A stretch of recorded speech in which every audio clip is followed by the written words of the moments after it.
5 rahasia minimalisme Jepang, hidup happy walau krisis ekonomi. Sebelum lanjut lagi, jangan lupa untuk klik tombol subscribe, share, dan like ya. Bunda boleh juga klik tombol thanks atau terima kasih di kanan bawah. Oh iya, kalau Bunda punya usul atau ide tema video berikutnya, langsung aja komen di bawah ya. Makasih.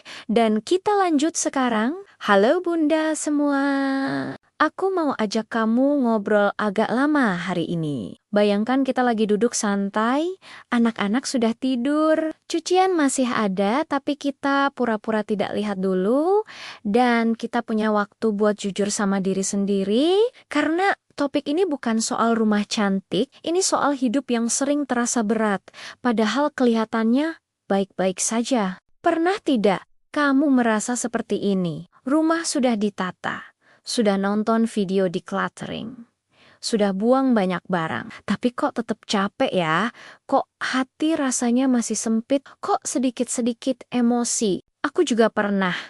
Dan jujur saja, sering masih. Sampai akhirnya, aku benar-benar memperhatikan cara hidup orang Jepang. Bukan dari drama yang rumahnya estetik, tapi dari kebiasaan kecil yang kelihatannya sepele, tapi dampaknya besar ke mental dan kebahagiaan. Hari ini aku mau cerita 5 rahasia minimalisme Jepang. Bukan versi sempurna, tapi versi manusia biasa. Versi yang relevan buat perempuan, ibu rumah tangga, dan siapapun yang lagi berjuang di tengah kondisi ekonomi yang tidak selalu ramah. Kita mulai pelan-pelan ya. Rahasia pertama, orang Jepang merapikan hidup. Bukan cuma rumah. Di Jepang, merapikan itu bukan proyek akhir pekan, bukan acara maraton bongkar lemari sambil emosi. Merapi itu kebiasaan hidup.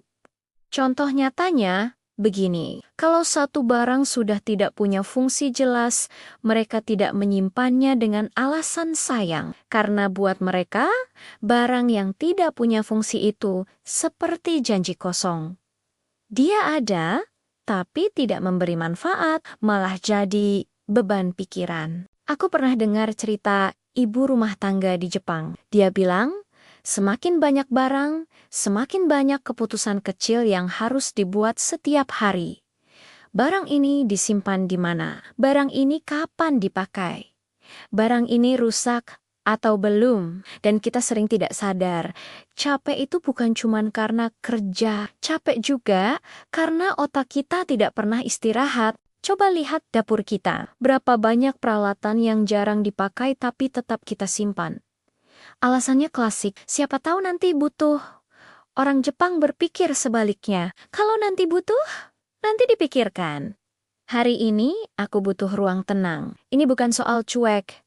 Ini soal memilih mana yang penting hari ini. Rahasia kedua, rumah kecil itu bukan kekurangan. Ini bagian yang sering bikin kita tersinggung tanpa sadar. Karena di budaya kita, rumah besar sering jadi simbol berhasil. Padahal di Jepang, rumah kecil itu biasa saja. Rumah kecil artinya biaya lebih rendah. Biaya listrik lebih hemat, biaya perawatan lebih ringan, dan waktu membersihkan lebih singkat. Aku pernah bandingkan, membersihkan rumah besar itu bisa 1 hari sendiri. Capek, emosi, badan pegal, akhirnya bukannya bahagia, malah marah-marah. Rumah kecil memberi satu hal penting, energi tersisa. Energi untuk ngobrol dengan anak, energi untuk duduk sebentar tanpa rasa bersalah, energi untuk hidup. Orang Jepang tidak mengukur hidup dari luas rumah, tapi dari seberapa ringan hidup dijalani. Dan jujur saja, siapa yang lebih bahagia? Orang yang rumahnya besar tapi stres, atau orang yang rumahnya sederhana tapi tidurnya nyenyak? Rahasia ketiga, sedikit barang berarti lebih banyak energi. Ini rahasia yang baru, benar-benar aku rasakan setelah mencobanya sendiri. Setiap barang itu minta perhatian. Iya, benar-benar minta perhatian. Baju minta dicuci, mainan minta dirapikan. Dekorasi minta dibersihkan. Semakin banyak barang, semakin banyak energi yang bocor tanpa kita sadari. Orang Jepang sangat menghargai energi karena mereka sadar energi itu terbatas, apalagi buat perempuan. Kalau energi habis buat barang, kita tidak punya sisa untuk diri sendiri. Contoh nyatanya, lemari pakaian di Jepang biasanya simple, sedikit, tapi semua dipakai. Tidak ada drama lemari penuh tapi bingung mau pakai apa. Karena setiap baju sudah punya peran. Dan lucunya, justru dengan baju lebih sedikit, mereka terlihat lebih rapi. Karena tidak ada kekacauan visual. Ini bukan soal gaya, ini soal ketenangan. Rahasia keempat, rumah dibuat untuk mendukung emosi. Rumah Jepang sering terlihat kosong, dan banyak orang bilang, kok kosong sekali. Padahal kosong itu disengaja. Ruang kosong itu bukan kurang. Ruang kosong itu tempat bernapas. Cahaya masuk dengan lembut.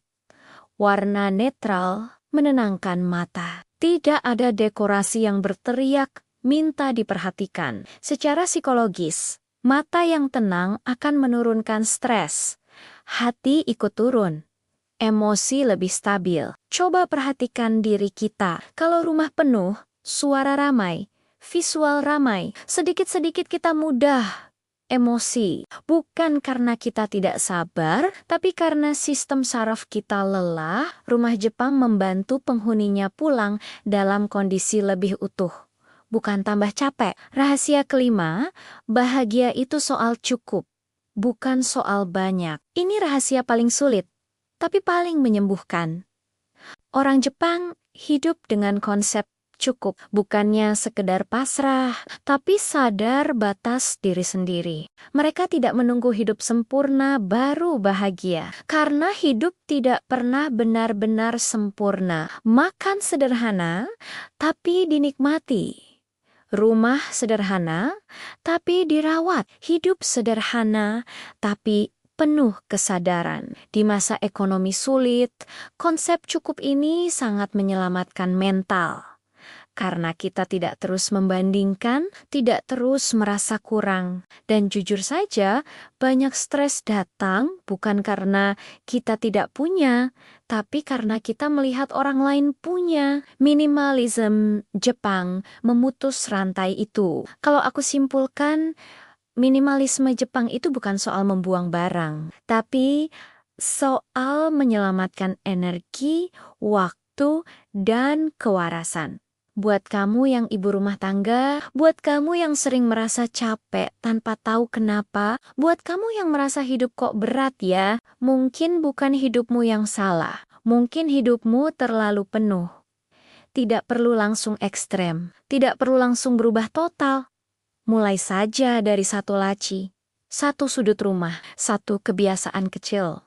Dan yang paling penting, jangan keras sama diri sendiri. Karena rumah yang paling perlu dirapikan, seringkali bukan ruang tamu, tapi hati kita sendiri. Terima kasih sudah menemani sampai akhir. Sampai ketemu lagi di episode berikutnya. Salam semangat, Bunda semua.